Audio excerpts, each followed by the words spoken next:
Let's face it, guys, 2020 sucked. Despite how excited I was for the new decade, I really wish I could bite my tongue a lot harder because we all know 2020 sucked. So, to compensate on that, we're going to take a look at the top 20 products that have made a lot of interest towards me. 10 of them suck, and to get us in a better mood, 10 of them are pretty great. Some may have not come out in 2020, but the reason why I'm bringing this up is because, well, they made a lot of impact in 2020. So let's talk about the best and the worst tech of 2020.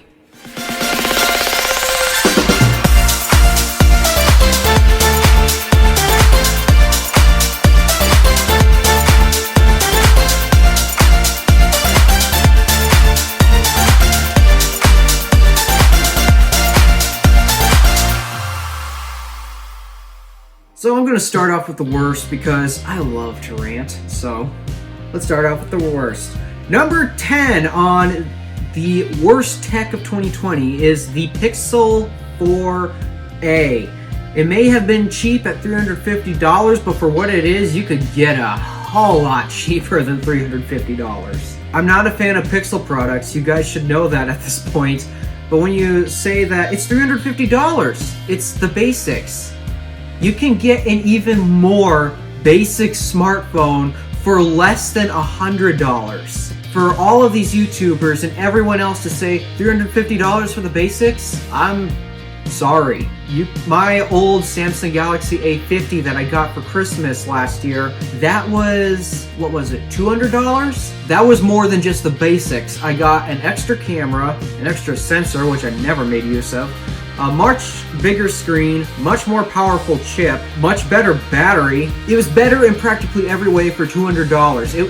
It was a cheap phone, but it gave you a lot of stuff for that cheap price. What does the Pixel give you? Google's image processing for photos only. That phone ain't $350. It's more like $100 at best. Number 9, next on the list, is Pixel 5. Okay, Google, what the heck? I mean, you got the price down. I'll give you credit for that. You finally got the price down, but that's all we were asking you to lower. We just asked you to lower the price, not the specs. So they're still making overpriced, expensive crap. Not to mention the back feels extremely cheap like plastic, yet somehow can wirelessly charge. So, and not to mention they went back on their word of, we think ultra-wide is fun, but telephoto is important. Nope, this time it's, we think telephoto is fun, but ultra-wide is more important. Google, fire your marketing team, please. Number 8, and this came out like back in 2015, but I still have to put it on this list. It's Windows 10. I don't know what the deal is, but I've used brand new computers that came out in the year 2020, mostly for work-related stuff. It's still just as unreliable as it was back in 2015. I still can't do some basic things like save documents or keep the computer from crashing altogether. I had to set up a screen capture for a Windows 10 computer, and you know what? OBS says, there's no display! What are you talking about? There's no display to capture! You were using a laptop. The laptop should know there's a display on it. So Windows 10 is still just as unreliable and as useless as it has been since 2015. In number 7, we have the Samsung Galaxy Z Flip. Why is this bad? Because it's essentially solving a problem that doesn't exist, and in order to solve that problem, it's essentially creating more. Our phones are too big! They don't fit in your pocket! For your information, I can fit an 8-inch tablet in my pocket. So what do? We're going to clamshell fold it up just like that. Okay, great. Now you got a much thicker phone. You got less space for battery, which means the battery's going to suck. You got a higher chance of breaking your display. scratching it. All the above in terms of bad things with the display overall is just bad, other than it folds, so it's okay. It's okay if it's terrible. It folds. So what problem does the Galaxy Z Flip solve? Yeah. It's unusual, interesting, and extremely expensive. Next on the list is the Galaxy Z Fold 2. And it's just because, due to the way this thing works and functions, I'm sorry, I just don't know how to use it. You're primarily going to be using the main front display for most of your stuff, like quickly checking your text messages and browsing Twitter or doing phone calls. But that display is the same size as your regular phone. So why would you open up the display? Well, more screen real estate. What you gonna do with such an odd aspect ratio? It's like, what is it? 2 to 3? It's some weird aspect ratio. It's more like a cube. That's not very useful. I'm telling you, that ain't useful at all. Not to mention the camera hole is not on center because, oh wait, it's a foldable. We can't really put the camera in the crease because that's where the hinge is and there's not enough room. Yeah, you get it. Number 5, Facebook. So, yeah, we all know Facebook's bad for their tracking. So we all know that Facebook has, well, a big problem when it comes to privacy. And ever since the release of iOS 14 and the dot, more on that in a second, the dot that tells you whether your camera or microphone is active, Facebook's thinking, oh, they can't track or do any of that stuff like they just absolutely enjoy doing anymore. So they're mad at Apple.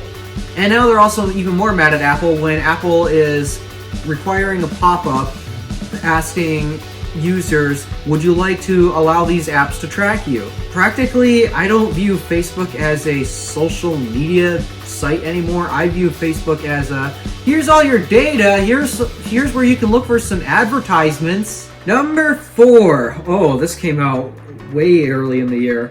So, if you guys watch either MKBHD, Marques Brownlee, or Mr. Who's the Boss, you might have heard that they were sent a phone from Escobar, even though Escobar is not really that well known. What I mean by that is, they're pretty bad. They're known for scamming people. So, despite how cautious and scared they were, Aaron Maney and Marques Brownlee, they opened up their boxes from Escobar to discover the Escobar Gold 11 Pro. If you haven't heard of what Escobar is, it's essentially a company that basically puts a gold sticker on a product and asks for your money, but also doesn't ship you the product. Here's what I mean by that. So they send products to the reviewers to hopefully generate good press and say, hey, you should buy this. But the phones they even send to the reviewers aren't really that great. They tried it with an Escobar Fold 1, which was essentially a Royal Flex Pi with a gold sticker on it. And we all know the Royal Flex Pi. That's bad. That's very bad. They tried again with the Fold 2, except, well, same thing. But also, Samsung sued them with a pretty big lawsuit.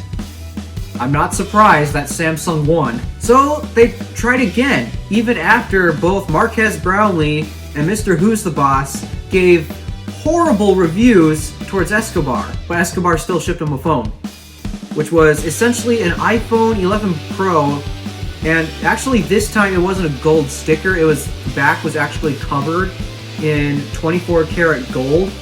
A very thin layer, but it actually was covered in a very thin layer of 24 karat gold. But that's not the problem. Just like they did with the other phones, they only sent it to the reviewers.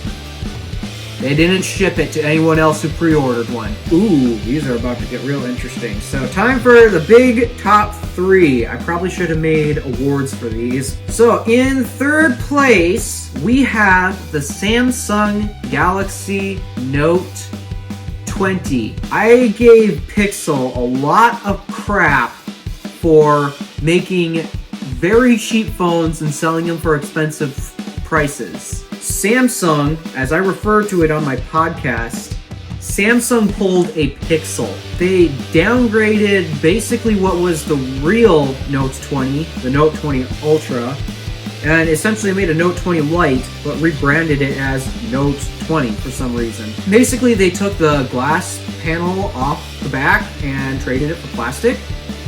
They also downgraded the resolution to 1080p, and even though 1080p is actually pretty good, most phones at that price come with a 1440p. The display also only refreshes at 60 Hz versus the standard S20, the cheaper S20, that has 120 Hz, and the Fan Edition S20, that also had 120 Hz. Note 20? Nope! That's too far out of our budget. So, that was a big one. Again, no micro SD card, 128 gigs, I think that was the only option actually. It was a bad phone, but the worst part about it was they still charged $1,000 flagship money. That was no flagship they made right there. Samsung pulled a Pixel. Number 2, and oh man, I really have to side with Andrew Erickson from Talos of Tech on this one. The Microsoft Surface Duo. We all know that despite how pretty it looks, because there was an embargo on even turning the device on, all the YouTubers could just say their impressions on the build quality and how it looks. That kind of means that the actual stuff going on the inside isn't that great. And of course it isn't. Snapdragon 855, what was it? 855 or 845? I don't remember. Either of the two. It's an older processor from Qualcomm, that's all I know. What else? Oh yeah. It was a dual display phone, not a foldable. But Microsoft didn't really advertise this as a phone. They advertised this as a tiny productivity device. Microsoft, did you forget that netbooks and the Newton and all that stuff kind of, I don't know, failed? Just saying. But if you actually took a look at every single number as well as just the overall experience, it is a terrible device. Buggy, slow, crashy, poor quality, pretty much any bad tech-related adjective you can throw at it. Finally, oh, I should have made a trophy for this one. The top worst tech-related subject of 2020, 5G. 5G sucks. It did not get real at all. I'm sorry, but if you actually look at so many people's reports, LTE has still been faster. How many ultra-wideband towers are there? Like 2? Maybe 3? I don't know. They're hard to find, and even when you find them, you have to be like a centimeter away from it to actually get the gigabit or whatever download speeds. Yeah, it's a bad. It's bad. Okay, those were the worst tech-related items. Here's the best. Starting off at number 10, we have honey! No, not the food. I'm talking about the coupon savings things. Oh, and no, Honey is not sponsoring this video. I know you've probably heard of Honey before, but pretty much I am going to point out, even though they're not sponsoring me, hey, Honey, if you want to sponsor me, I'd be happy to accept you. Anywho, let's talk about what they are. So pretty much, if you want to buy something online, but they're kind of pricey, well, all you have to do is just to have Honey installed in your, as an extension in your browser, and it'll pop up saying, hey, look, we found a deal. You can get X% off with this promo code. All you have to do is hit copy, paste in the promo code thing, and you instantly save, well, money. There's a lot of people using Honey, and which means a lot of people are saving. I personally use Honey as well because I like saving money. Who doesn't? So if you like saving money, go check out Honey. And Honey, if you have another spot open to sponsor someone, I'd be happy to take your spot. All right, next up, wireless CarPlay and Android Auto. So this is a problem in the car industry mainly, but this is tech related. A lot of people actually use Apple CarPlay and Android Auto, and if my car had it, I actually would use Apple CarPlay myself. But the main problem was we're moving to a wireless future, and CarPlay and Android Auto still use a cable unless you're driving a Mercedes or a BMW or an Audi. Those you can do it wirelessly until finally mainstream automakers are integrating the wireless versions into their new cars. GM vehicles are shipping with it. I believe Ford is working on it as well. Chrysler's already got it too. So pretty much it's becoming wireless. Finally, this is a big thing for me because I've been trying to ditch every single cable I got. I got wireless earbuds. I exclusively charge my iPhone wirelessly. It would be nice if I could use wireless Apple CarPlay and Android Auto. Number 8. Believe it or not, and I know I've been obsessing this. I made a tweet on Twitter about this, but Apple TV Plus. They finally released something that I'd essentially shoot myself in the foot if I unsubscribe from TV Plus. It takes a lot to make a great movie and make me rewatch it over and over again. Example, my favorite series still is the Alpha and Omega series. This month, which I think was this month, this month, Apple released Wolfwalkers on TV Plus. That is one of the best movies I have ever watched. I love it. Everything about it. And in case you forgot, I like wolves. Next up, oh yeah, I forgot we were going to come back to this. The iPhone cam/mic dot. So in iOS 14, now right beside the notch, or depending on what iPhone you're using, if it's a regular home button iPhone, I don't know where they place the dot, but I do know the notch ones. The dot is on the right side of the notch. It'll display green for if your camera is currently active, and orange if your microphone is active. What is this for? If sneaky or not so sneaky apps like Facebook try to access this stuff. Facebook is really mad at Apple for this, but you know what? Good job, Apple. All right, now we're going to get into some of the best phones of 2020. Number 6, the OnePlus Nord. OnePlus has been known for their budget phones, or their flagship killers, except with their latest launch of the 8 and 8 Pro, it's not really appealing to be a flagship killer anymore, especially since the 8 Pro actually starts at $1,000, which is flagship territory.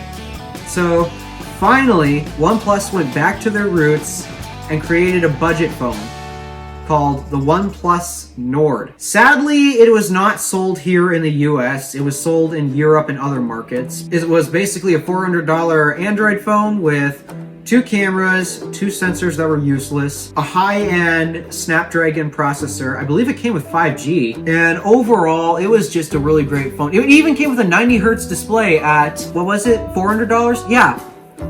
That was one of the best. That is my best budget Android phone of the year. That's, if I were doing smartphone awards like MKBHD, my budget Android smartphone of the year would go to the OnePlus Nord. But I saved my best budget phone of the year award for something else. Number 5? Yeah, number 5, the iPad Air 4. The reason why this isn't at the top is because I actually have been wanting an iPad, which, well, actually, believe it or not, I have one now. And this is my quote-unquote new iPad. It's the original iPad 3G, but if you take a look, it don't work. My favorite iPad that came out this year was the iPad Air 4, not the Pros, and even though, yeah, it was cool that they got the ultra-wide cameras and the LiDAR, I still think the best one to come out was the iPad Air 4, because new colors, a continuation of the iPad Pro design language, even though why did they not put Face ID in it? Number 4, the iPhone SE. This is where my budget smartphone of the year award would go to, because in terms of performance, you got it. Wireless charging, neither the Nord or the 4A could actually do wireless charging. The only problem with the iPhone SE was just that, well, it's a little bit old of design, and while some people still appreciate the home button, I'm not one of them. It was, well, the old design was still there. Number 3, the iPhone 12s. Despite that they came with 5G, there was a lot of camera improvements that actually matter. And here's what I mean by that. Cameras are still improving, but they're all improving in different ways, and now it's practically a contest of whose camera do you prefer the most. And obviously I prefer iPhone cameras. I'm using an iPhone camera to record this, but they're all just basically coming up with party tricks to say my camera can do this and yours can't.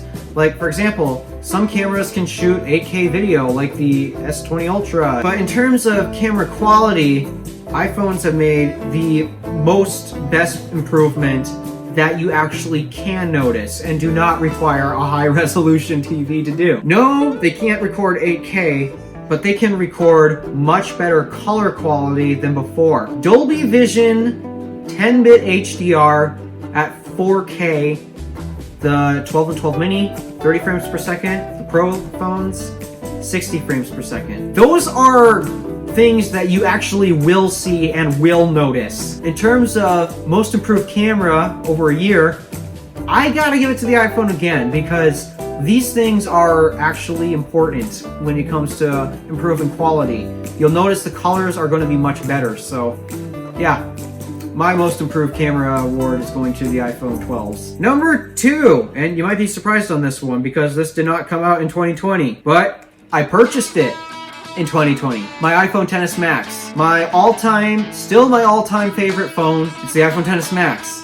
The gold color, the clean dual camera setup, even though, yeah, there's no ultra wide. I've wanted this phone forever, ever since it came out in 2018. I've been saving up for this thing and I finally got it. And even though, yeah, the 12s came out this year, I mean, the 12 Pro Max is a bit appealing just because of the camera quality, but the camera quality is the only reason why I'd upgrade, and it's not because of the phone getting bigger or anything else. It's really just the cameras. But other than those two things, the iPhone XS Max is still my top favorite phone. And what's the first?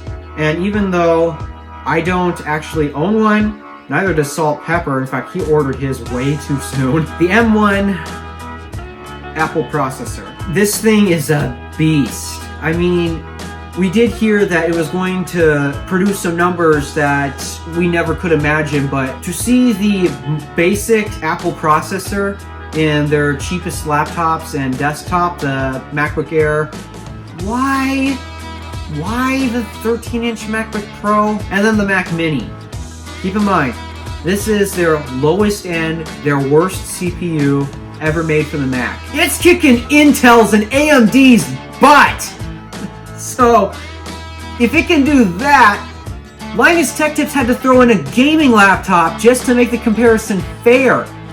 Gaming laptop! And these are in the cheapest computers that Apple had to offer. And yet they beat out all the other laptops in their class to the point where Linus had to get a gaming laptop just to make a better performance comparison. It's competing with gaming laptops. What? And if that's their lowest end, and keep in mind there are rumors for an, I don't know, M1X, we're probably gonna get more power than you find in the server grade processors. Apple's definitely got power in this game now. And AMD should be a little worried, but Intel should be even more worried. AMD has already been kicking their butt for a while.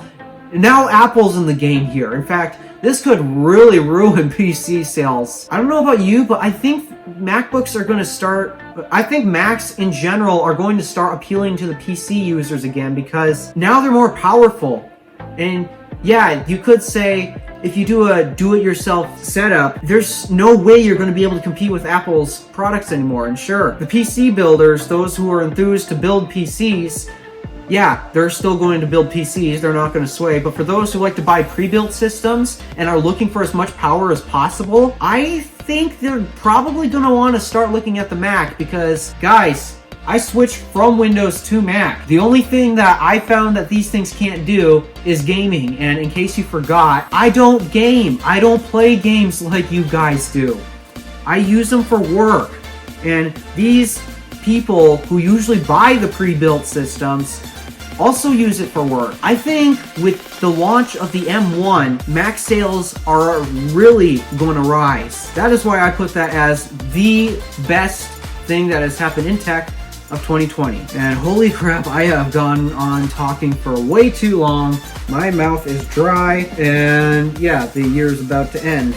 because I'm still recording this on December 31st. So I'm sure by the time this video comes out, the year has already ended. Let's hope that 2021 is much better than 2020.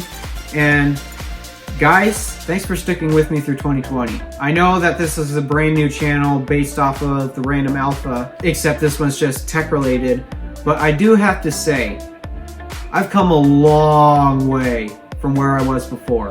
I've doubled in subscribers on my main channel, the Random Alpha, which is where I am doing my skits. And then also my most popular video I've ever made, my iPhone XS Max unboxing, has reached around 720 views. Despite how crappy this year has been, it was fun. For YouTube at least. So I can hardly wait to make more videos next year, especially the tech speculations. In fact, I will be giving you my thoughts on the S21 series when that comes out. Thanks for joining the Random Alpha, and despite how much this year sucked, let's go ahead and hope 2021 is better. Thank you for watching. Be sure to check out the rest of the Random Alpha network. My name is Alpha Bay Wolf. Random Alpha, signing out.